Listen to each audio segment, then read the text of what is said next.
Hello everyone, आज का हमारा टॉपिक है कंस्ट्रक्शन और ये क्लास 10th का है जो कि टर्म्स 2 में आने वाला है। ठीक है ना। तो कंस्ट्रक्शन एक बहुत ही आसान टॉपिक है, बस थोड़ी सी चीज़ें ध्यान देनी है। तो सबसे पहले अगर हमें और कंस्ट्रक्शन में ये पहला टॉपिक क्या है, division of a line segment in given ratio. हमें लाइन सेगमेंट को डिवाइड करना है। ठीक है। तो अब ये डिवाइड करने के लिए हमें एक चीज़ आना चाहिए कि हम इक्वल एंगल कैसे ड्रॉ करते हैं। तो यहाँ पे हम देखते हैं इक्वल एंगल कैसे ड्रॉ करते हैं। तो इक्वल एंगल ड्रॉ करने के लिए हमने एक लाइन ड्रॉ कर ली है और एक एक्यूट एंगल बना लिया है। आपकी मर्ज़ी, आप कोई भी एंगल बना सकते हैं, ये सिर्फ प्रैक्टिस के लिए है। और हम जितना भी हमें सही लगेगा उस हिसाब से हम अपने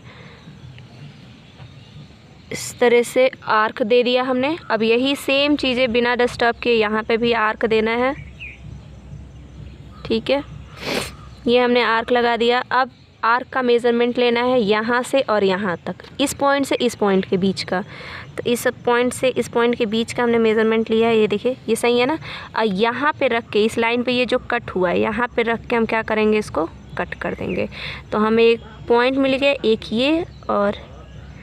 ये पॉइंट और एक ये पॉइंट। और कोई भी लाइन ड्रॉ करने के लिए 2 पॉइंट्स की ही ज़रूरत होती है।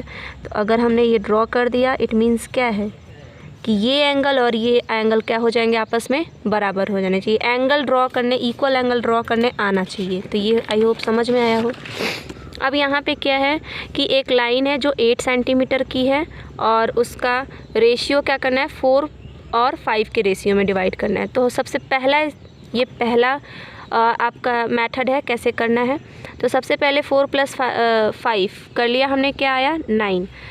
हमने 8 सेंटीमीटर की लाइन ड्रॉ की है और ये अल्टरनेटिव कुछ भी हम ले सकते हैं किसी भी एंगल पे। एंगल एक्यूट होना चाहिए और एक लाइन ड्रॉ कर दी। इतनी बड़ी लाइन इसलिए ली है ताकि यहाँ पे 9 मार्क हो सके। अब हम इसकी साइज़ को थोड़ा सा कम कर देंगे क्योंकि हमें 9 मार्क यहाँ पे करने हैं। अब यहाँ पे इक्वल डिस्टेंस का 9 मार्क आप कर दीजिए। तो 1 2 3 4 5 6 7 8 9। ये 9 इक्वल मार्क हो गए हैं।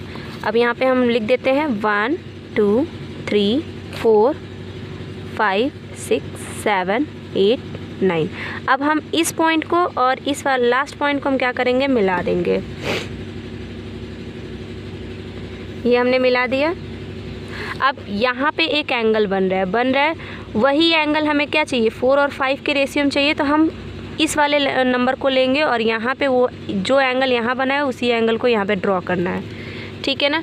तो यहाँ पे एंगल हम अपने हिसाब से ले लेंगे ताकि हमें ज़्यादा मेहनत ना करना पड़े। तो हम थोड़ा सा बड़ा ही ले रहे हैं। तो ये हमने लिया और 9 पे रख के हम ऐसे मार्क कर दिए, आर्क लगा दिए। ठीक है। अब वही काम यहाँ पे 4 है तो 4 पे रख के करेंगे बिना इसको डिस्टर्ब किए। अभी मैंने बताया कि डिस्टर्ब नहीं करना है बस। ठीक है, ये बन गया। अब इक्वल एंगल बनाने के लिए हमें इन दोनों के बीच की डिस्टेंस लेनी है। तो यहाँ से डिस्टेंस मेजर कर रहे हैं इस वाले लाइन से इस वाले लाइन तक का। तो ये मिल गया, इतना बड़ा है। तो हम यहीं से रख के करेंगे यहाँ पे और ये कट करेंगे। ये कट हो गया और ये पॉइंट मिल गया और ये 4 वाला पॉइंट है। अब इन दोनों को मिलाते हुए हम लाइन ड्रॉ कर देंगे। अब इन दोनों को मिलाते हुए हमने लाइन ड्रॉ कर दी है। तो लाइन ड्रॉ की है हमने, वो 8 सेंटीमीटर के किसी पॉइंट को टच करेगा या कट करेगा। तो यही पॉइंट क्या हो गया हमारा, 4 और 5 के रेशियो में ये लाइन AB डिवाइड हो गई। ठीक है, ये तो फर्स्ट मेथड था। एक और मेथड है अल्टरनेट मेथड। अब यहाँ पे अल्टरनेट मेथड कैसे है, हमारा लाइन वही है 8 सेंटीमीटर का और रेशियो क्या है 4:5। तो हम सबसे पहले क्या कर लेंगे, यहाँ पे अल्टरनेट की बात कर रहे हैं, मतलब यहाँ पे कौन सा स्ट्रक्चर बनना चाहिए, जेड का बनना चाहिए। क्योंकि क्या होता है, अल्टरनेट एंगल होता है तो उसमें जेड का स्ट्रक्चर आता है, जेड के टाइप शेप आता है। तो हमने यहाँ पे रैंडमली एक लाइन ड्रॉ कर ली, इसके बीच में कोई एंगल बना होगा, वही सेम एंगल हम यहाँ पे ड्रॉ करेंगे। ठीक है ना। तो हम थोड़ा सा बड़ा कर ले रहे हैं इसको। ताकि हमें मेज़र करने में दिक्कत ना हो। ठीक है, अब यही सेम एंगल अल्टरनेट है तो जेड का स्ट्रक्चर बनना चाहिए, तो ये नीचे ये एंगल बन गया अपोजिट साइड में, हो गया। अब एंगल सेम होना चाहिए, इसके लिए क्या करेंगे, यहाँ से यहाँ तक के बीच की डिस्टेंस मेज़र करेंगे और यहाँ पे रख के इसको कट करेंगे, इस वाले लाइन पे जहाँ पे ये कट किया है। तो हमें 2 पॉइंट मिल गए,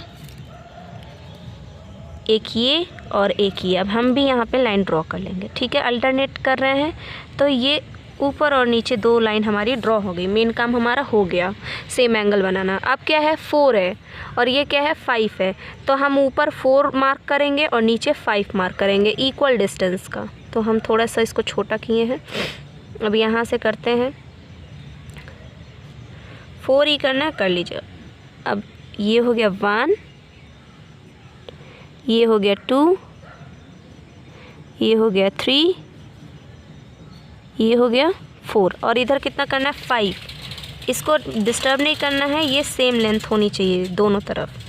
तो ये हो गया A1, ये हो गया 2 and 3 and 4 and 5। लाइन हम थोड़ी सी बढ़ा दे रहे हैं, मेरी छोटी हो गई है। ठीक है, अब यहाँ पे नंबरिंग दे देते हैं 1 2 3 4 और यहाँ पे 1 2 3 4 5।